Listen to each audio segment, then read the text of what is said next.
Hey guys, Tata here, hopping on a little bit early again today, but I usually say better late than never, but better early than never, right?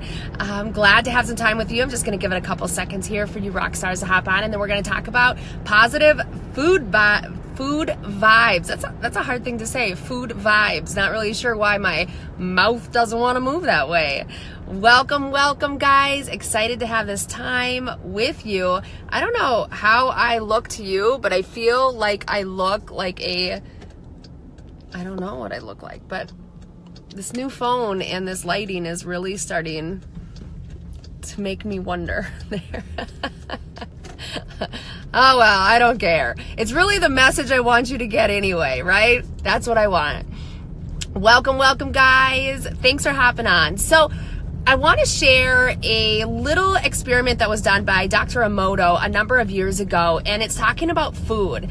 Now, yesterday we talked about shifting our mindset, thinking in, living a life of abundance, thinking in abundance rather than lack, how, what you think about, you bring about. And today I really want to just kind of talk a little bit more about this positivity and how it actually can affect us with our food.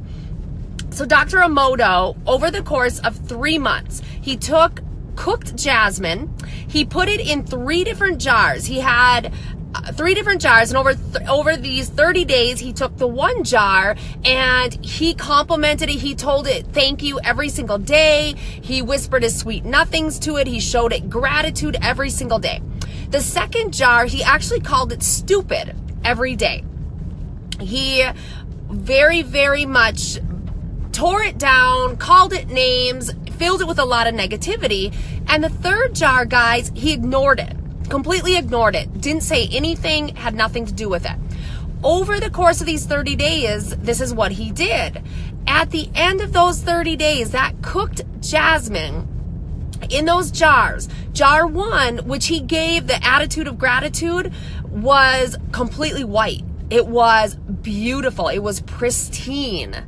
The second jar that he cut down, he told it was stupid, he filled it with negativity, it was black. And the third jar that he completely ignored actually molded.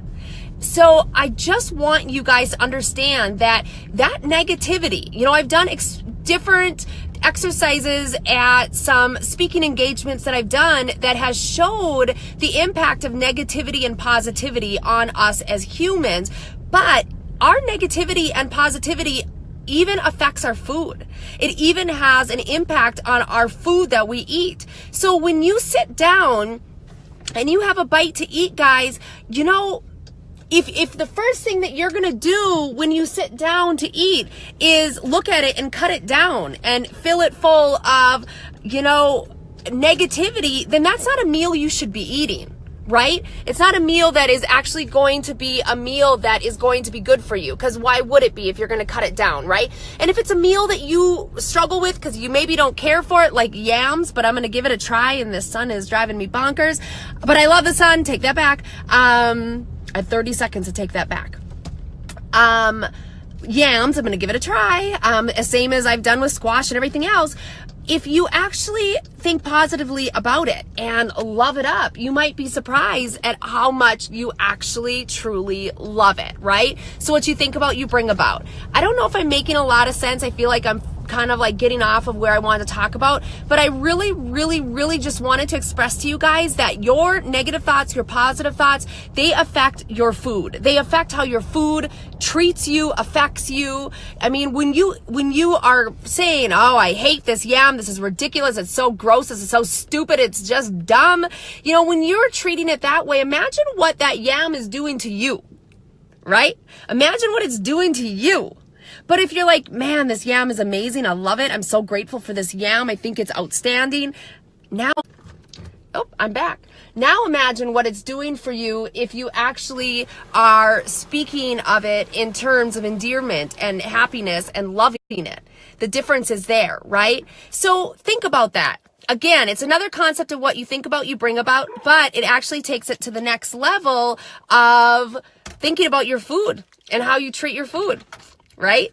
30 days of building it up, it's white and pristine. 30 days of cutting it down, it's black. 30 days of completely ignoring it, it's molded. So imagine what that does to your soul. That's where I wanted to go. If you are loving yourself every single day, you are pristine, you are feeling great, you're building yourself up. If you're constantly tearing yourself down, your inside soul is crumbling. I mean, you're turning yourself, your inner self into a mess. However, if you ignore yourself and never give yourself any love, you cause yourself to mold. So remember that. That's where I wanted to go with that. Remember this always, always, always. Every day you should wake up and tell yourself that you love yourself, that you're beautiful, that you're handsome, that you treasure yourself, that you're grateful for all that you do, all you can do. You're grateful for who you are. That's where I wanted to go with this. So what are you going to do to yourself? Are you going to create a pristine, beautiful, handsome being? Are you going to create somebody that's crumbling and turning black on the inside because you got so much negativity and hatred? Or are you going to cause yourself to mold on the inside because you ignore who you are, what you need, and how amazing you are? I love you all. Thanks for joining me for Tata's 5 to 10 at 510. I hope this helps you learn how to be a better being to yourself. Empower yourself to be the rock star that you're meant to be. And only you can do that. See you tomorrow at Tata's 5 to 10 at 510. Oh, I guess I don't want to leave you. I can't hit this button.